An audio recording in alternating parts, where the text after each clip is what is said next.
राधे राधे। आइए आज आप लोगों को इंद्रदेव के बारे में एक बात बताती हूँ। इंद्रदेव को भी एक बार ब्रह्म हत्या का पाप लग चुका है।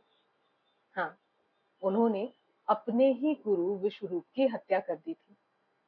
हालांकि उनको इस चीज का बहुत पछतावा था कि कैसे उनसे ये काम हो गया। और अब क्योंकि उन्होंने हत्या कर दी थी अपने ही गुरु की, तो वो राजा बनने के अधिकारी नहीं थे। बहुत पछतावा हुआ, बहुत ग्लानि हुई, लेकिन इसका कोई काट नहीं था। अगर किसी ने पाप किया है तो वो राजा बन कैसे सकता है। फिर 4 लोग सामने आए जिन्होंने इस पाप को अपने सर ले लिया और इंद्रदेव को इस पाप से मुक्त कर दिया। वो 4 लोग कौन कौन थे?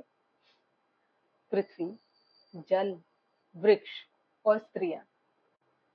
हाँ, इन चारों ने ब्रह्म हत्या का पाप अपने सर लिया। इसके बदले में इंद्रदेव ने उन लोगों को वरदान भी दिया। जैसे जल को ये वरदान है कि वो किसी भी चीज के साथ मिलके उसका घनत्व बढ़ा देगा, मगर अगर वो जल में बुलबुले छूट रहे हैं तो वो जल पीने योग्य नहीं है। और जल की महानता इसीलिए है कि उन्होंने इतना बड़ा पाप अपने सर लिया। वृक्ष, इंद्रदेव ने वृक्ष को भी वरदान दिया कि अगर तुम्हें कोई काटेगा तो तुम फिर से अपने आप बढ़ जाओगे। लेकिन वो वृक्ष जिनको काटने पर दूध निकलता है, वो दूध पीने योग्य नहीं होगा, वो जहर के समान होगा। ये बताता है कि वृक्षों ने उस पाप को शिरोधार्य किया हुआ है।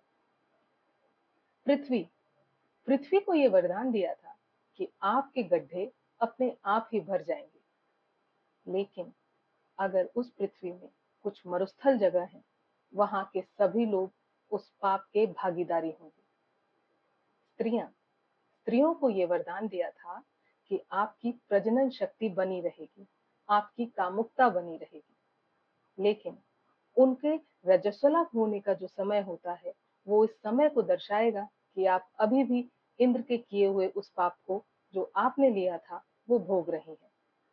इन चारों लोगों की महानता भी है कि उन्होंने इतना बड़ा पाप अपने सर लिया, और इसलिए ये चारों ही हमेशा ही पूजनीय और वंदनीय है। इनका कभी भी तिरस्कार नहीं करना चाहिए। ये सिर्फ देते ही रहते हैं, सिर्फ देते रहते हैं। चाहे जल हो, पृथ्वी हो, वृक्ष हो या महिलाएं हो, इनका सम्मान करें।